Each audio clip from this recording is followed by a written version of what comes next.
Hello, this is Adam and welcome back to Rare Classic Cars. Today, a special treat for the Ford lovers, especially those in Canada. This is my 1968 Meteor Montcalm. And for those of you who aren't familiar, the Meteor was not just a model in Canada, it was actually a make. It was sold by the Mercury dealers so they could have a competitive product to Canadian Pontiacs, which are different from US Pontiacs. And it was slotted below the Mercury but above the Ford. So kind of a value-priced Mercury, if you will. And it has a number of features that are unique to the Meteor, including obviously the badging, the extra toothy grille, even the turn signals in this area here is unique to Meteor. And on the inside, it has Ford's LTD interior in it as opposed to the Mercury Park Lane interior. So in US parlance, it's effectively a Mercury Park Lane body with an LTD interior and chassis components. And this really is similar to Canadian Pontiacs in that they were effectively Pontiac bodies riding atop Chevrolet chassis, although they tended to have Pontiac interiors in them with different cloth and different trim. But this car is one of about 1,200 that were made in 1968 by Ford of Canada. So not many were made. In total, the Meteor lineup sold about 25,000-ish units in 1968. So super, super rare cars. This is one of 13 in this color combination, Madras blue with a painted white top from the factory, not a vinyl white top. This is painted, this was optional. This is the 302 cubic inch V8 under hood, power steering, power disc brakes, comfort stream air conditioning, which we'll talk more about, the two-tone roof. It did come standard with, or came optional with the white wall tires as well. So this was a stocked car on a dealer lot in Sarnia, Ontario. And the special thing about it, beyond the fact that it's a super rare Meteor, is that it has only about 2,000 miles on it. When I bought this car about 5-6 years ago, it actually had 1,400 miles on it, and I honestly just can't stop driving it because it drives so great. It's just a pleasure to drive. Now, as I said, Meteor was a brand in Canada that was sold through the 1976 model year, began in 1949. There was a couple-year hiatus in the early 60s for a little bit. But the whole purpose of it was that in Canada, the dealer networks had to service very broad areas of territory. So in order to do that, they had to have a full range of products. And this is how you get things like Mercury pickup trucks in Canada that you never got in the US, and Meteor as a brand. Ford of Canada also had a Monarch brand for a number of years that would slot above the Ford to compete with upper end makes. As I mentioned, this car has a 302 cubic inch V8. Standard in these was a 240 cubic inch six-cylinder making 150 horsepower. 302 was optional with a two-barrel carburetor making 210 horsepower. Next up was a 265 horsepower 390 two-barrel V8. Then one up from that was a premium fuel 315 horsepower four-barrel 390 V8. And the top engine, 340 horsepower 428 cubic inch FE engine in these. So you could get a whole complement of engines associated with them. This one also has the C4 automatic transmission as an option. So let's take the camera off and look at this Meteor and some of its special features in more detail. So as I mentioned, this is a Meteor. It's its own brand in Canada. You can see the badging here. And there are a number of unique items to the Meteor. This toothy grille that you see here. Even the turn signals are unique to Meteor. So differentiated a bit from the US Mercuries. And on the side, you can see that on the lower section here, this is the same as the 1967 Mercury Park Lane body side trim. It does have the fender peak molding as well that was common to the Monterey's and the Montclairs in the US. And you have a Meteor special wheel cover there that's basically an LTD wheel cover with that four-pointed star in the middle, the Meteor symbol. On the inside, you have an LTD interior, except it says Meteor Montcalm there. You can see it on the glove box. Now, the Meteor lineup had the Rideau at the bottom end by 1968.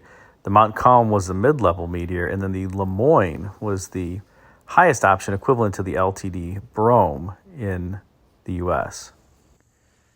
This one does still have the dealer-installed seat covers on it. And its cloth seats underneath still has the seat belt bags on the rear seat here. As I mentioned, this is a painted top, not vinyl. And one thing you notice on these tops without the vinyl top is the faux carriage bow is much more pronounced. I didn't even know that that was a feature on these because I've only owned vinyl top Mercuries from 1968. And then I saw it, and then you can see it kind of read slightly through the vinyl tops, but not like it does here. And this is a white top, so it's a bit harder to even read on this car. But this was painted from the factory, and they didn't do a great job. You can see they just taped it off, and there's overspray on here, but it's on the sticker, and that's how it was done. Back in the day, the whole car was painted Madras blue, and that was an extra step that was added later. Notice the rear, you can see the Montcalm badging and the Meteor badging. And the Mercury vertical taillights that would go away after the 1968 model year. 1969, the Marquis would take over for Mercury and would get horizontal taillights. The Park Lane name would be Sunset. As I mentioned, this car does have a 308 V8 underhood. See if I can do this with one hand.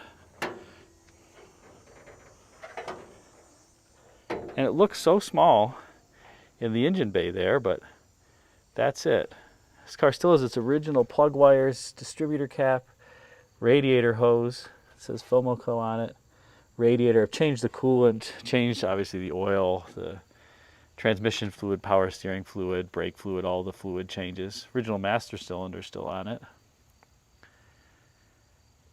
But just a gem of a little engine in this car. It's so quiet.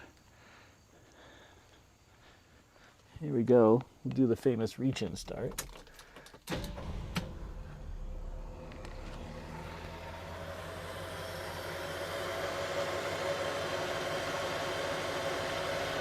And interestingly, no fan shroud in Canada. That's how it came. I guess they just didn't care that much about safety.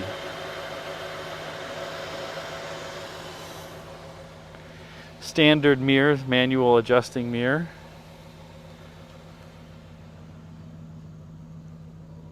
This car still has its original stock exhaust. And there's the dealer badge, Guthrie Kingdon Mercury in Sarnia.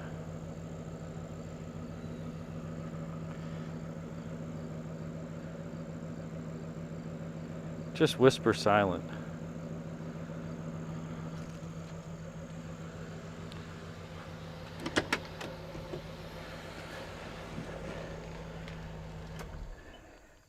Oh, we'll actually start up and turn the wheel so we can see the IP here.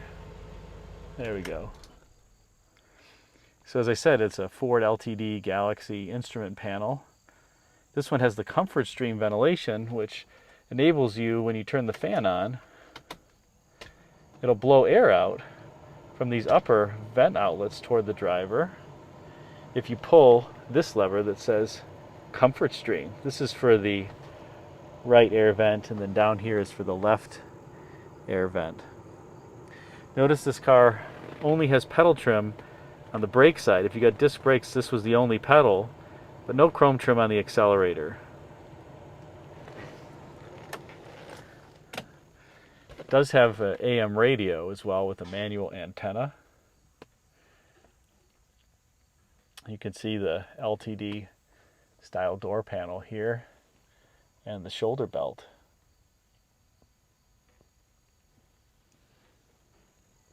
These vents, incidentally, are kind of funky. Depending on which way you want them to rotate, that blocks it off. And then you rotate it again, and now it's blowing the other way.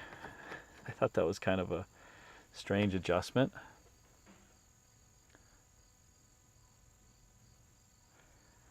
So there you have it.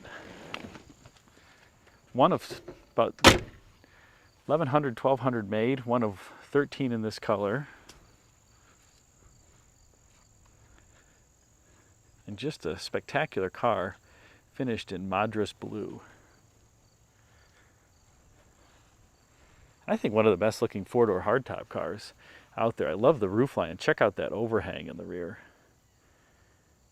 They certainly don't make cars with that kind of overhang anymore.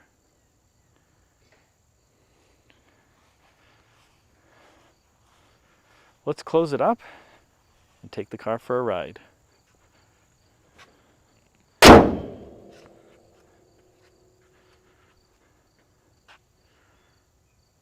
Here we go. All right, well, let's go for a ride in the Meteor. Oh yeah, smooth and silent 302. And you'd think that a 302 would have trouble powering this big car, but it really doesn't. And it's a gem of an engine. It's so smooth and quiet, and it's lighter than the FE motors, like the 390 and the 428, so it actually doesn't feel nearly as nose heavy. And as a consequence, the car is really a pleasure to drive. I'll show you the cool turn signal there too. And you don't hear this engine really running at all. This car still has its stock exhaust, which is whisper quiet. I just honestly love this engine in this car. And I have a number of 390 powered cars, both the 2-barrel 390 and the premium fuel 390. And I have to tell you, getting out of those and into this, I don't miss the extra cubic inches in power just because this one is so gosh darn smooth. Let's take it out on the main road and hear it a little more out on the open road. And here we are, we're off. Four-door hardtop cruising is great. Get all the windows down, get the fresh air, breeze.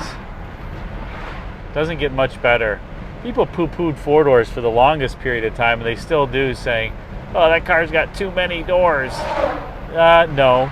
Anybody who's driven one of these knows how special they are. In fact, I often prefer the four-door hardtops over the two-doors because you get that truly open and airy feel that you don't get in the two-doors. And the two-doors usually have lower roof lines too, which doesn't give you as much glass area in the cabin, although this four-door hardtop also has a lower roof line versus the four-door pillared sedan that was offered.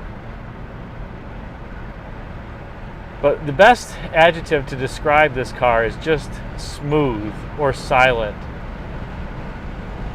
You don't hear the engine. You don't hear road noise with the windows up. It's just an absolute pleasure and joy to drive. And even at idle here, this engine, really don't even feel it running. It's so perfectly smooth. I can't say enough good about these cars. I do love the funky Meteor maple leaf in the middle of the otherwise common 1968 Ford safety padded wheel. Every Ford in 1968 had a wheel that looked like that. And you won't win any drag races with this 302, but you're not going to have any trouble keeping up with traffic.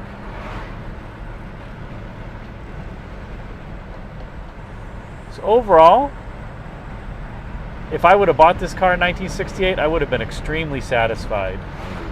Good brake feel, smooth and silent engine and transmission with good torque,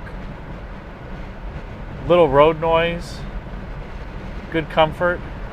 Another thing I will say is Ford bench seats to me aren't as comfortable as GM bench seats of the era, but it's about the only gripe I have in the entire car. Thanks again for watching.